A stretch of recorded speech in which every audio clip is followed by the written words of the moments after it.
봉독하도록 하겠습니다.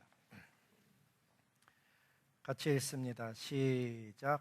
이와 같이 좋은 나무마다 아름다운 열매를 맺고 못된 나무가 나쁜 열매를 맺나니 좋은 나무가 나쁜 열매를 맺을 수 없고 못된 나무가 아름다운 열매를 맺을 수 없느니라.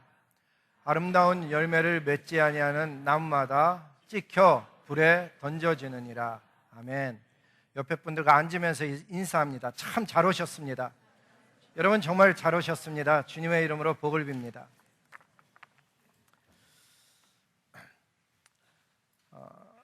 목회하면서 이렇게 매주마다 말씀을 준비하는데 저희 교회는 말씀을 다 써갖고 목요일까지 보내야 PPT도 만들고 영어로 번역되고 이렇게 나옵니다. 근데 그 말씀은 그주마다 하는 게 아니고 여기 복도 나가보면은 1년치가 다 나와 있습니다. 그래서 8월 몇째 주에는 뭐를 하고 12월 몇째 주에는 뭐를 하고 그래서 1년치를 다 해놓은 것은 어느 한 사람을 겨냥해서 이렇게 설교가 되어지는 것이 아니고 하나님께서 주신 은혜, 하나님께서 올해는 이런 은혜를 우리에게 주십니다라는 것으로 그런 의미로 갖다 붙여놓았습니다.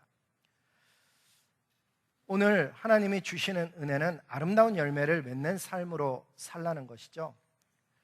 얼핏 듣기엔 되게 좋은 내용 같습니다. 아름다운 열매를 맺어야지 이렇게 좋은 내용 같지만은 그렇게 좋은 내용만은 아닙니다.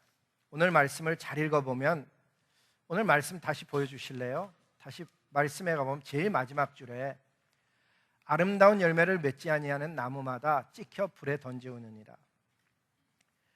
이 말씀을 남의 이야기로 들으면 안 됩니다. 주일날 정장을 하고 옷을 차려입고 하나님 앞에 최고의 기쁨을 가지고 왔는데 저런 이야기가 좀 불편할 수도 있겠지만 제가 받은 사명은 무엇인가 하면 진리를 그대로 전하는 게 저의 사명입니다. 모두가 다 천국 간다는 얘기가 아닙니다. 모두가 다 복을 받고 잘 되고 행복한다는 얘기가 성경이 전하고자 하는 핵심 이야기가 아닙니다. 성경이 전하는 얘기는 어찌 보면 어린아이도 알아들을 수 있는 굉장히 단순한 진리입니다. 그 진리는 무엇인가 하면 죄의 문제를 해결하는 것입니다. 죄의 문제를 해결하고 하나님 나라에 오라는 것이죠. 그런데 구원해놓고 금방 데려가지 않는 이유는 죄의 문제를 해결한 다음에 이 땅에서 면류관 쌓으라고 상급 준비해서 하나님 나라에서 영원히 함께 살자고 우리에게 삶의 시간들을 남겨놓으셨습니다. 그 삶의 시간 동안에 아름다운 열매를 맺지 아니하는 나무는 찍혀 불에 던지운다고 성경 기록됩니다. 신학적인 어려움이 뭐냐고요? 구원받은 사람이 버림받을 수 있을까라는 질문서부터 여러 가지가 제기가 되죠. 그런데 놀라운 사실은 뭔가 하면은 마태복음 7장에 보면은 무슨 이야기가 나오는가 하면 주님께 마지막 날에 다가온 사람들이 뭐라고 이야기하는가 하면 주님, 저는 선지자 노릇도 했습니다. 주님, 저는 능력도 행했습니다. 주님, 저는 귀신을 쫓아냈습니다. 여러분, 그런 사람들이 시시하게 믿었을 것 같습니까? 이 땅에 사는 동안에 귀신을 쫓아내는 사람이 시시하게 믿었겠냐 하는 얘기예요. 선지자 노릇하는 사람이 시시하게 신앙생활 했을까? 그런데 주님의 대답은 놀랍게도 내가 너희를 도무지 알지 못하니 내게서 떠나가라 하셨어요. 왜냐? 불법을 행하는 자라고 칭하였습니다.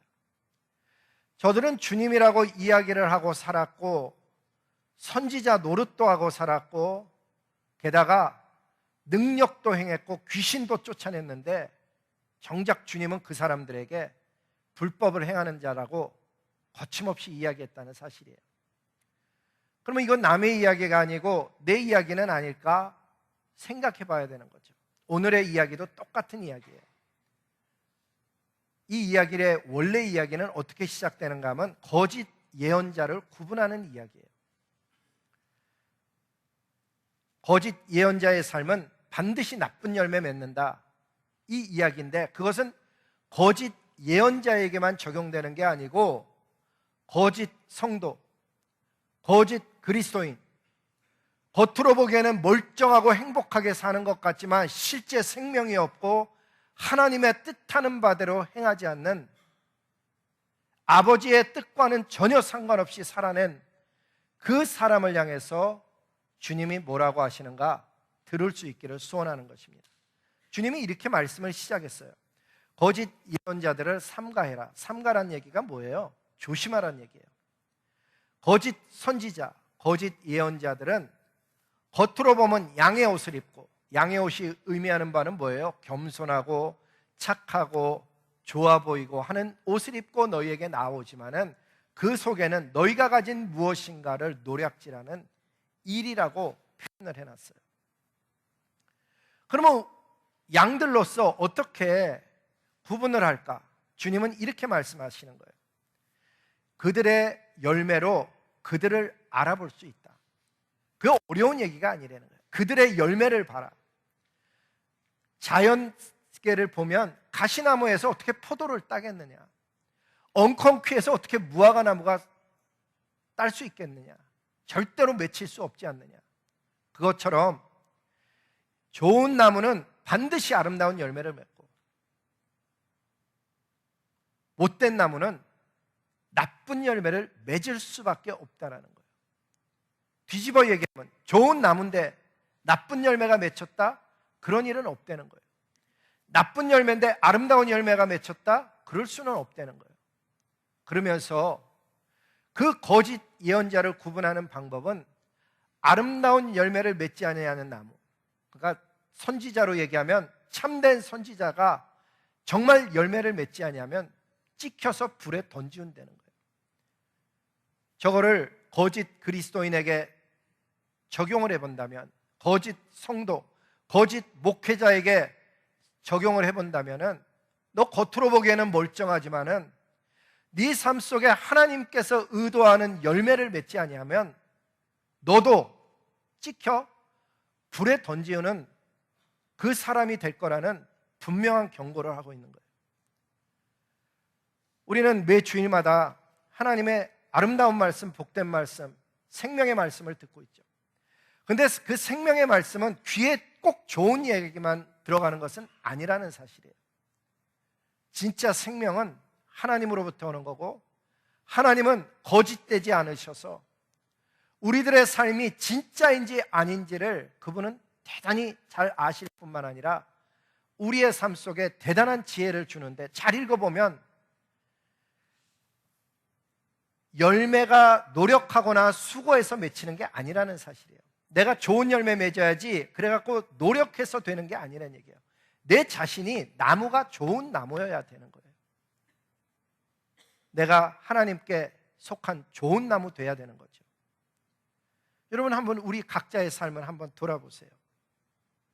나는 지금 좋은 열매 맺으며 살고 있나?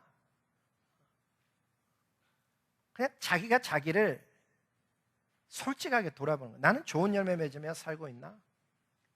성경은 우연히 맺히는 게 아니래요. 나쁜 나무는 반드시 나쁜 열매를 맺는데요. 그럼 성경이 이야기하는 아름다운 열매는 도대체 뭘까? 거기서부터 한번 찾아보는 거예요. 성경은 아름다운 열매를 뭐라고 얘기하나? 성경을 읽다 보면 아름다운 열매에 관한 이야기가 역대상 25장에 기록되어 있습니다. 거기에 다윗 시절에 소위 음악을 담당하는, 성전에서 음악을 담당하는 3인방이 있었어요. 세 사람인데, 첫째는 아삽이라는 사람이에요. 둘째는 여두둔이라는 사람이라고, 세 번은 헤만이라는 사람이에요. 제가 이 역대상 25장의 새벽기도 할 때 쭉 창세기서부터 요한계시록까지 지금 거의 한 20번째 새벽기도를 하는데, 이 장면에 가면 꼭 저 얘기를 나눠드려요. 아삽은 아들이 4명이었어요. 아들 모두가 다 아버지와 함께 성가를 부르는 사람이 되었다라고 성경은 기록을 해요. 여도둔이라는 사람은 이 세 사람 중에서 하나님의 말씀을 전하면서 수금을 가지고 하나님께 찬양을 드리던 특별한 직임을 갖고 있었어요.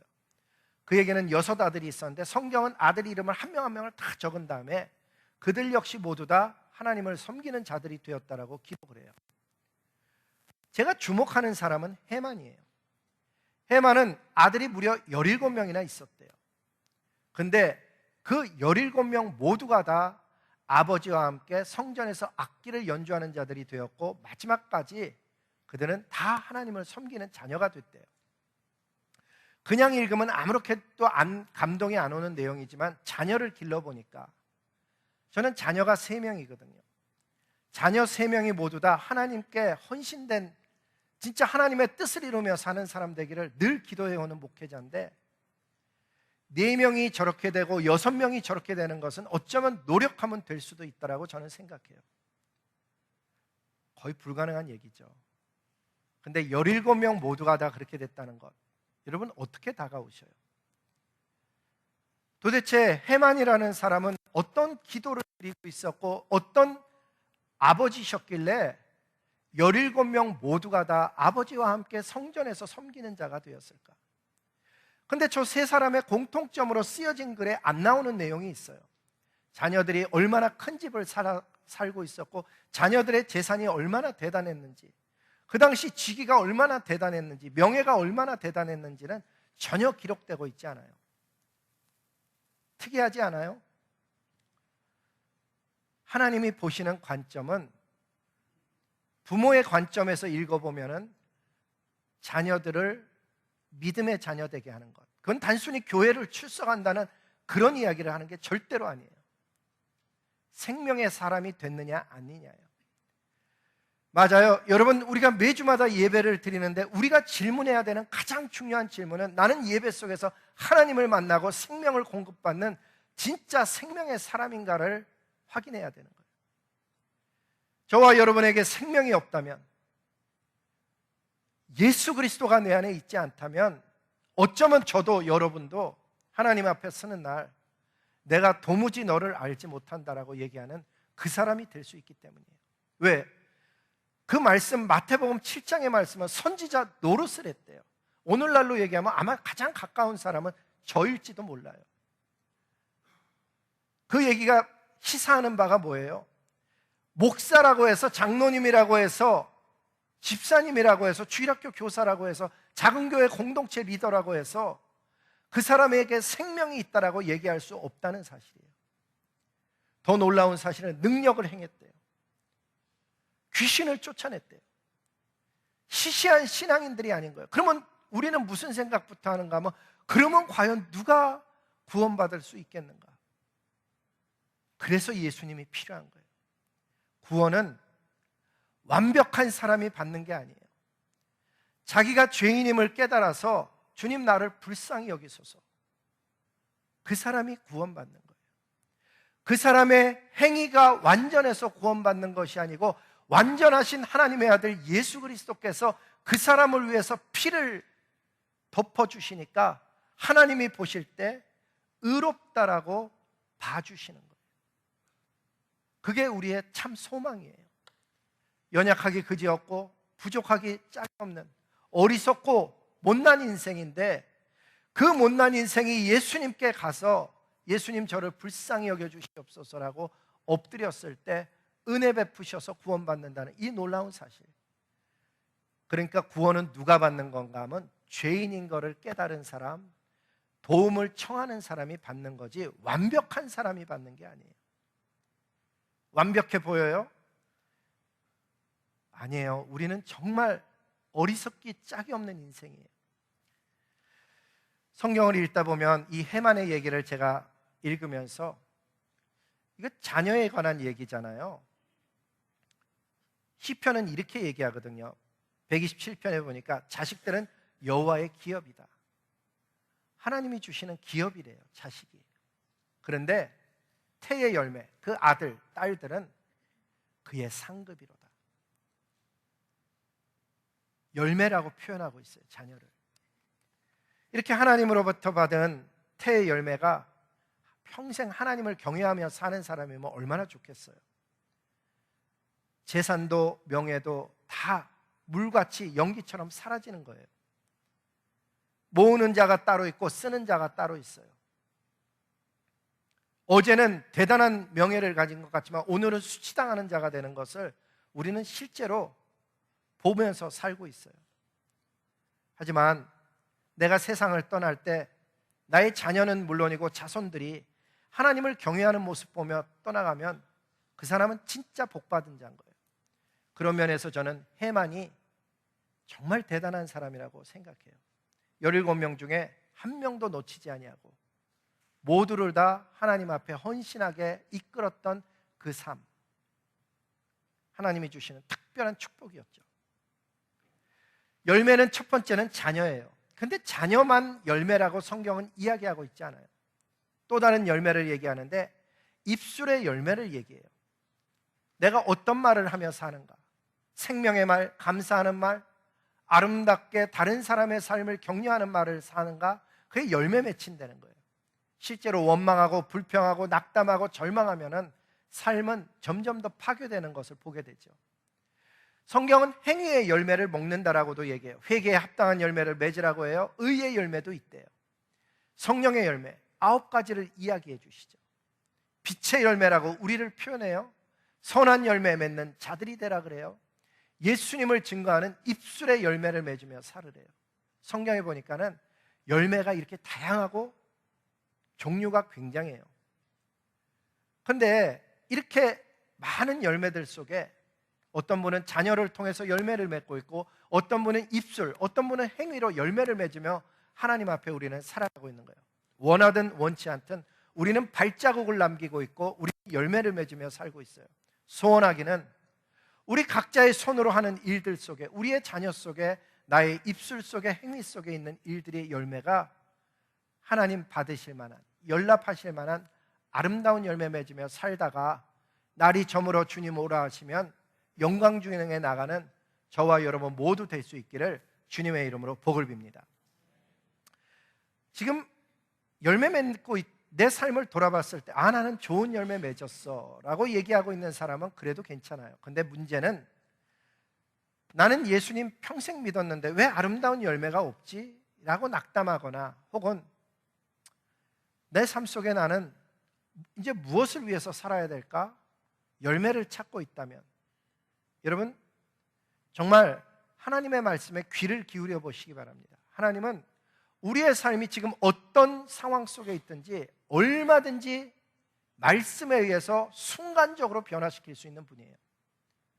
성경에 보니까는 예수님 양편에 강도가 달렸는데 한편 강도는 예수님이 하나님의 아들이면 우리 다 내려오게 해라, 왜 우리가 이 고생을 하고 있냐 비웃었어요. 근데 한편 강도는 주님 나라에 임할 때 저를 기억하소서 딱 한마디 잘한 거예요. 그 말 한마디 때문에 예수님이 뭐라 그래요? 너와 내가 오늘 낙원에 이르리라. 오늘 예배도 마찬가지인 거예요. 이 예배 속에 내 마음의 응답이 주여 나를 불쌍히 여기소서 할 수만 있다면 그 사람의 삶은 어마어마한 변화를 겪게 되는 거예요. 예수님이 하시는 말씀을 잘 들어보면 접붙임을 받으래요. 여러분 혹시 농사 져봤어요? 접붙임. 예수님이라는 생명의 근원에 내가 접붙임 받으면 내 삶이 변하는 거예요. 그거를 다른 사람은 뭐라고 표현하는가 하면 믿어라 이렇게 표현해요. 예수님 믿어라 이렇게 표현해요. 예수님을 영접해라 이렇게도 표현해요. 근데 이 이야기는 접붙임에 관한 이야기인 거예요. 농사를 접을 때, 접붙일 때 가장 중요한 것은 수액을 받을 수 있도록 딱 붙이는 거예요. 그거를 허투루 잘 못 붙이면 묶어놔서 보기에는 붙어 있는 것 같은데 실제로는 수액을 받지 못해서 가지가 말라지게 돼요. 우리 신앙이 딱 그래요. 교회 속에 들어와서 꼭 붙어 있는 것 같은데 진짜 예수님으로부터 생명을 어떻게 내가 받고 있는지를 모르면은, 진짜 접붙임이 되지 않고 비슷하게 되어 있으면은 겉으로는 붙어 있지만 가지는 말라서 열매를 맺지 못하는 거예요. 그러면 어떻게 정확하게 붙일 수 있을까? 뭐 저보다 농사를 많이 져보시고 실제로 가지에 접붙임을 해보신 분들은 알겠지만 그게 날카로운 칼로 싹 잘라내고 그 면을 수액이 올라오는 면에다 딱 붙여야 돼요. 회개할 때 싹 잘라내는 것이 대단히 중요해요. 거칠게, 대충 그냥 꺾어서 갖다 붙여놓으면 그건 붙질 않아요. 말씀의 검으로 하나님 싫어하는 영역, 죄라는 부분을 싹 도려내고 주님께 딱 붙어야 되는 거예요. 그리고 거기서 수액을 공급받으면 이 가지는 반드시 살게 돼 있어요. 자기가 열매를 맺는 게 아니에요. 성경은 뭐라고 표현하는가 하면 뿌리에 관한 얘기를 이렇게 표현해요. 제사하는 처음 익은 곡식가루가 거룩한 이유가 뭐냐? 처음 익은 곡식을 하나님께 드렸기 때문에 떡덩이가 거룩한 것처럼 뿌리가 거룩하니까 그 뿌리에 접붙임 받은 가지도 뿌리 때문에 거룩해진대요. 그러면서 이런 얘기를 하는 거예요. 뿌리가 너를 보존하는 게 아니다. 로마서의 11장에 그렇게 기록되어 있어요. 뿌리가 너를 보존하는 게 아니다. 네가 신앙생활을 잘해갖고 하나님이 어떻게 하시는 게 아니라는 거예요. 하나님께서 너에게 공급해 주셔서 네가 아름다운 열매를 맺고 보존되는 것이라고 이야기해요. 중요한 거는 그분에게 붙어 있으면 사는 거예요. 인생 살아갈 때, 문제를 만났을 때 하나님께 붙어 있는 사람, 하나님으로부터 지혜를 길어 올리는 사람, 하나님으로부터 수액을 공급받는 사람은 반드시 삶의 생명길을 찾게 돼 있어요. 저와 여러분의 삶 속에 이 비밀이 깨달아져서 하나님 앞에 나도 접붙임 받아야지 이런 생각을 갖는데 실제로 접붙임을 어떻게 하냐고요. 접붙이는 방법이 어려울 것 같은데 그렇게 어렵지 않아요. 접붙이는 나무도 해보면 어려울 것 같은데 그렇게 어렵지 않아요. 어떻게 할까? 이렇게 하는 거예요. 제가 글로 썼어요. 기도문으로 썼는데 하나님의 아들 예수님, 저의 죄를 용서하여 주시옵소서. 제일 처음은 죄에 관한 문제를 해결해야 돼요. 알고 지었던 모르고 지었던 하나님이 말씀하는 죄는 뭔가 하면은 하나님은 네가 무슨 간음죄를 저질렀다, 하나님이 너는 뭐 사기죄를 저질렀다 이런 말씀을 하시는 게 아니에요. 하나님이 말씀하시는 죄의 제일 먼저는 무엇인가 하면 하나님의 피조물임에도 불구하고 하나님 모르고 사는 것, 하나님께 합당한 영광을 돌리고 살지 않는 것, 하나님께 예배하지 않는 것, 그게 죄라는 거예요. 사람들은 도덕적인 것을, 윤리적인 것을 자꾸 가지고 오지만 하나님은 그것 전에 뭐를 말씀하시는가 하면 나는 너의 주인이다. 나는 나의 영광을 위해서, 나의 찬송을 부르게 하기 위해서 내가 너희를 지었다라고 말씀해요. 근데 그 하나님의 목적과 뜻, 계획과 전혀 상관없는 삶을 살아가는 것, 그게 죄인 거예요. 그리스도인이 되었음에도 불구하고 하나님의 뜻이 무엇인가를 찾지 아니하고 하나님이 나를 왜 부르셨는지, 왜 죄를, 문제를 해결하고 십자가 아래서 자유케 해줬는지를 모르고 자기의 행복, 자기의 만족만을 위해서 살아가면 그게 바로 불법을 행하는 사람이 되는 거예요. 주여 주여 하는 자마다 다 천국에 들어갈 것이 아니라고 분명히 말씀하고 있어요. 죄의 문제가 해결되지 않으면 그 다음으로 넘어가지는 못해요. 수많은 사람들이 예수 그리스도를 주님으로 고백하면서도 하늘로부터 공급되는 성령의 힘, 생명수를 먹지 못하는 이유는 다른 목적을 가지고 하나님께 다가오기 때문이에요.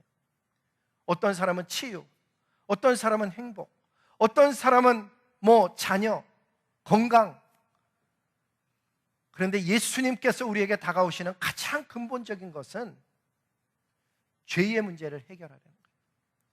주님, 제가 죄가 뭔지를 알질 못해갖고 주님 앞에 바로 살질 못했습니다. 저는 하나님을 섬기며 살지 않는 것, 하나님을 알지 못하는 것이 죄인 줄조차도 알지 못했던 인생입니다. 그런데 주님, 오늘 하나님을 알아야 된다는 것, 내 창조의 목적, 내가 숨쉬는 목적이 하나님이라는 것을 들었사오니 주님, 저의 인생을 바꾸어 주시옵소서. 주님 앞에 나오는 인생에게 하나님은 자비를 베푸셔서 그 다음 것들이 보여지게 되는 거예요. 많은 사람들은 하나님의 이 죄의 문제를 해결하는 것을 다 다르게 이해를 하는 거예요. 어떤 사람은 평생 행복만을 얘기하고 어떤 사람은 평생 성공을 이야기하고 주님께서 주시는 것에 대한 기쁨을 이야기하지만은 그것은 죄의 문제가 해결되지 않으면 있을 수 없는 가짜인 거예요. 근데 놀라운 사실은 이 가짜가 얼마나 진짜 같은가 하면 자기조차도 속아갖고 예수님 앞에 서서 내가 선지자 노릇했습니다, 내가 능력을 행하던 자입니다, 내가 귀신을 쫓아내던 자입니다라고 이야기하고 있다는 사실이에요. 소망하기는 저와 여러분이 날마다의 삶 속에, 예배 속에서 주님, 이 죄의 문제가 해결되길 원합니다. 하나님을 모르고 사는 죄, 하나님의 뜻을 벗어나서 살아가는 죄, 하나님의 계획에 맞지 않는 삶을 사는 나를 주여 불쌍히 여겨주시옵소서. 그 첫 단추를 잘 맞춤으로 인해서 나머지 기도의 내용이 실제가 되길 원하는 거예요. 나를 죄와 영원한 사망에서 구원하실 뿐만 아니라 하나님, 사단의 권세에서 구원해 주시옵소서. 수많은 사람들은 사단이 자기의 삶을 누르고 있는 것조차도 모르고 살아가는 거예요. 우리 가정이 왜 이런지, 내 마음은 왜 이렇게 우울한지, 나는 왜 이렇게 무기력감에 시달리고 있는지, 나는 왜 꿈과 소망이 사라졌는지, 내 삶 속에 하나님의 말씀이 왜 역사하지 않는지 잃어버리고 사는 거예요. 그냥 남들도 다 이런 줄 알고 사는 거예요. 사단이 속이는 자거든요. 하나님의 자녀들을 놓고 어둠의 권세들이 누르고 있다는 사실을 인식조차도 못하는 거예요. 그래서 구원해달라 그래야 돼요. 예수님의 십자가의 피로 저를 구원해 주실 뿐만 아니라 부활의 능력, 핵심이 뭐예요? 죽은 자를 다시 살리시는 하나님의 능력이에요. 없는 것을 있게 하시는 하나님의 능력이에요. 그 하나님이 정말 내 마음속에 들어오면 여러분, 기도가 바뀌어요. 될 만한 것을 놓고 기도하는 것은, 그건 안 믿는 사람도 위시를 하면서 살아가는 거예요. 소망에 해당하는 거죠. 그렇지만은 살아계신 하나님이 믿어지면은요, 기도가 바뀌어요. 어떻게 바뀌느냐? 하나님의 가능성이 내 삶의 꿈이 되는 거예요. 하나님은 가능한 줄로 믿습니다. 지혜 없는 자를 지혜 있게 만드시고 교만한 자를 온유하게 만드시는 힘이 하나님에게 있음을 믿습니다. 세상을 이기는 힘이 하늘로부터 옴을 믿습니다. 정말로 믿음의 사람이 되는 거예요. 그렇게 믿음이 들어오기 시작하면 삶이 어떻게 변하는가 하면 두려움, 염려, 근심, 걱정이 내 삶에서 떠나가기 시작해요. 왜? 어둠은 빛을 이기지 못하는 거예요. 빛이 밝혀지면 어둠은 저절로 사라지는 거예요. 예수님이 내 삶 속에 들어오면 내 삶의 어둠은 쫓겨나가게 돼 있는 거예요. 그러면서 이런 고백을 하게 돼요. 주님, 내 안에 오셔서 내 삶의 주인이 되어 주시옵소서. 예수님을 믿는다는 이야기는 뭔가 하면 주인이 뒤바뀌는 삶이에요. 이제는 나의 영광, 나의 기쁨, 나의 만족을 위해서 살던 사람이 주인의 영광과 기쁨과 주인의 뜻에 맞추는 삶으로 바뀜으로 인해서 더 이상 자기를 주장하지 않게 되는 거예요. 그래서 이런 고백을 하죠. 주님, 저를 다스려 주시옵소서. 인도해 주시옵소서. 소망이 바뀌었어요. 어떤 소망인 줄 아세요? 순종하며 살기를 소망해요. 하나님의 뜻에 순종할 수 있는 힘을 주시옵소서. 말씀이 역사하는 힘을 주시옵소서. 이 세상을 이기는 힘을 주시옵소서. 주님, 나를 불쌍히 여겨 주시옵소서. 기독교 역사를 읽어보면 사막 교부 시절에 5세기예요. 우리 믿음의 선조들이 사람들이 기도를 가르쳐달라 그러면 어떻게 가르쳐줬는가 하면 하나님의 아들 예수여, 나를 불쌍히 여겨 주시옵소서. 근데 놀라운 것은 그 기도를 배웠을 때는 이게 무슨 대단한 기도인가? 근데 그 기도를 해보면 뭐가 발견되는 줄 아세요? 엉뚱한 걸 구하고 있는 나, 엉뚱한 것에 시간을 쓰고 있는 나, 엉뚱한 것에 행복을 느끼고 있는 나, 엉뚱한 것을 추구하며 살아가는 나, 엉뚱한 것에 내 인생을 드리고 있는 내가 갑자기 어느 순간에 보여지는 거예요. 하나님의 뜻과 별로 상관없이 큰 집, 예수 안 믿는 사람도 큰 집에 살아요. 큰 빌딩, 예수 안 믿는 사람도 어마어마한 빌딩의 주인이에요. 가정의 행복, 예수님 안 믿는 사람들도요, 주말이면, 여름이면 해외로도 여행 가요. 예수님 믿는다 그러는 사람들이 행복, 하나님이 주시고자 하는 진짜를 보지 못하는 거예요. 나를 불쌍히 여겨 주시옵소서. 어느 날 하나님께서 나에게 은혜를 베푸시면 내가 얼마나 어리석고 완악하고 목이 곧은 백성인가가 보여져서 예수님 앞에 바싹 무릎을 꿇게 되는 거예요. 아무것도 남을 뭐라 그럴 게 없어요. 아직도 예수님 믿으면서 교회가 어때, 사람들이 어때를 얘기하고 있는 사람은 예수님을 못 만난 거예요. 왜? 내가 내 자신을 만나게 되면 누구 뭐라 그럴 게 없어져요.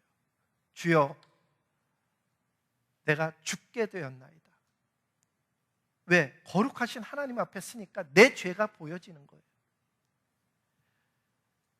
그렇게 기도하면서 살면 생명의 길을 반드시 가게 되는 줄로 믿습니다. 어떤 사람은 이미 예수님을 만났어요. 접붙임을 받은 거죠. 뭐 그게 어렸을 때 받은 사람도 있고 청소년, 부흥회 때, 하여간 어떤 계기를 통해서 받은 사람들이 있어요. 그 사람은 어떻게 살까? 그 다음은 성경이 얘기하는 건 가지치기예요. 가지치기인데 하나님께서 이런 이야기를 하셔요. 가지치기를 해야 열매를 맺는데요. 하나님도 농부셔요, 사실은. 요한복음 15장에 이렇게 써져 있어요. 내게 붙어 있는데 열매를 맺지 아니하는 가지는 아버지께서 그것을 제거해 버리시고. 그럼 우리 삶에 어때야 돼요? 반드시 열매를 맺어야 되는 거예요. 반드시예요, 이거는. 그리고 열매 맺는 가지는 더 맺게 하려고 주변에 있는 열매들을 잘라준대요. 제가 서울에서만 자라갖고 농사를 전혀 모르고 사는 사람이었어요. 근데 어느 해에 저희 집 뒤에 있는 사과나무에 꽃이 피었어요. 얼마나 아름다운지. 사과나무 꽃 아세요? 어떤 경우는 하얀색이 피고 어떤 경우는 분홍색이 들어간 꽃이 피는데 그렇게 이뻐요. 사과나무 꽃이 그렇게 이쁘다고요. 근데 우리 성도님한테 제가 보여주면서 사과나무 꽃이 이렇게 이뻐요 그랬더니 그분이 뭐라 그러는가 하면, 근데 목사님, 저 꽃이 하나하나가 이제 열매로 변하는데 그거 따주셔야 돼요 이러는 거예요. 그래서 정말 기다렸더니 얼마 안 있으니까 그 꽃 피던 자리에 딱 열매가 생기더라고요. 요만한 열매들이 막 생기는데, 이런 열매를 보면 무슨 느낌이 드냐면 못 따겠는 거예요. 너무 이뻐서. 조롱조롱 매달린 걸 어떻게 따냐고요. 다행히도 뭐 비바람 불고 바람 불고 그러니까 지가 혼자서 막 떨어지는 게 생겨서 그냥 그렇지 따질 못하겠는 거예요. 그래서 내가 무슨 사과나무에서 무슨 대단한 사과 열매를 맺겠다고 이걸 따면서 막 괴롭힐까? 그러고 안 따봤어요, 한 해. 안 땄더니 어떤 현상이 일어나는가 하면 조롱조롱 열려갖고 사과나무가 앵두처럼 열리는 거예요. 하나도 쓸모가 없게 요만하게 다 열려갖고 이거 하나도 쓰질 못하는 거예요. 그때 깨달았어요. 하나님께서 왜 그렇게 따서 제거를 해주시는지. 그렇다면 한번 잘 생각해 보는 거예요. 우리 인생 속에 나는 내 삶에서 제거해야 되는 것은 없을까? 내 삶에 정말 하나님 받으실 만한 열매가 되기 위해서 제거해야 될 것. 제가 적어봤어요. 게으름, 게으름의 가지도 잘라내야지. 잘난 척하는 것, 하나님이 싫어하니까 잘라내야지. 거짓된 사치함, 시기하는 것, 의심하는 것, 의기소침한 것, 무기력감에 감염된 가지들 다 잘라내는 거예요. 우울함의 병든 가지도 잘라내야 되는 거예요. 심지어 하나님이 싫어하는 더러움의 가지도 잘라내야 되는 거예요. 근데 중요한 거는 싹 잘라내야 되는 거예요. 잘라낼 때 이렇게 잘라내면 그 가지가 다 썩어갖고 비가 들어가갖고요, 이쪽이 다 죽게 돼요. 날카롭게 싹 잘라내야 돼요. 우리 송구영신 예배 때 기억나세요? 손으로 이렇게 들라 그래갖고 싹! 사람들이 유치하다고 안 따라하는 거예요. 근데 싹 잘라내야 돼요. 사랑하는 성도 여러분, 하나님이 기대하는 것은요, 극상품 포도예요. 대충 살라는 게 아니에요. 하나님이 진짜 주시고자 하는 것은 영원한 생명이에요. 그리고 하나님이 우리에게 받으라고 하는 건 면류관이고요, 마지막 이 땅에서의 삶이 다가 아니래요. 많은 사람들은 그걸 믿지 못해갖고 이 땅에서 뭐 아무 종교나 믿다가 다 각자 살아가는 거지 이렇게 생각할지 몰라요. 근데 성경은 분명하게 얘기해요. 내가 전하는 내용에 하나라도 틀린 것 있으면 안 믿어도 된다. 근데 만약에 내가 전하는 내용에 틀린 게 없다면 마지막 날에 불에 던지우리라는 이야기도 너는 믿어야 될지니라, 이렇게 말씀하셔요. 요즘은 교회 가서 이 불에 던지운다는 얘기를 도대체 듣기가 쉽지가 않은 거예요. 왜? 사람들이 힘들어할까 봐. 근데 이건 힘들어할까 봐 하는 얘기가 아니고 살리기 위해서 하는 이야기예요. 여러분, 예수님 잘 못 믿으면 불에 던지울 가능성이 있는 거예요. 그러면 행위로 구원받는가? 그런 이야기를 하는 게 아니에요. 하나님은 생명을 주시고 극상품 포도를 심었는데 내 스스로가 하나님의 말씀에 순종하지 않아서, 불순종이 죄거든요. 그 죄 때문에 면류관 쓰는 인생이 못 된다는 사실이에요. 성경은 분명하게 얘기해요. 3번, 아름다운 열매를 맺지 않은 나무는 찍혀 불에 던지우리라. 아유, 목사님, 저가 주일 나오는 것도 힘든데 와서 막 불에 던지운다 이러면 더 힘들어요. 다시 강조해요.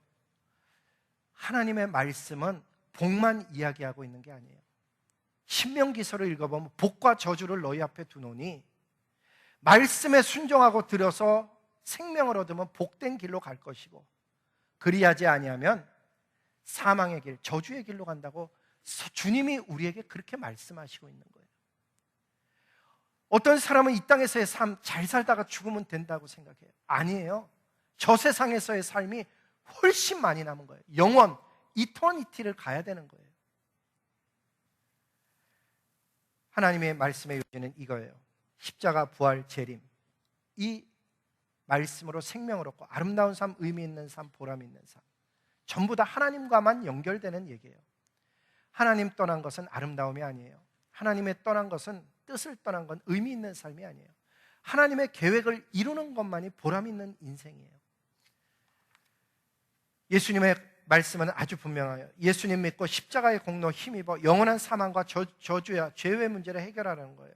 예수님 믿고서 성령 충만 덧입어서 이 세상 어둠의 권세를 이기며 살되 예수 이름으로 이기며 살려는 거예요. 하나님이 주신 사명이 있다는 거예요. 그 사명의 부르심에 충성하며 살다가 날이 저물어 오라 하시면 영광 중에 나가 면류관 받아 쓰는 저와 여러분 다 될 수 있기를 주님의 이름으로 복을 빕니다. 기도하시겠습니다. 하나님, 제 마음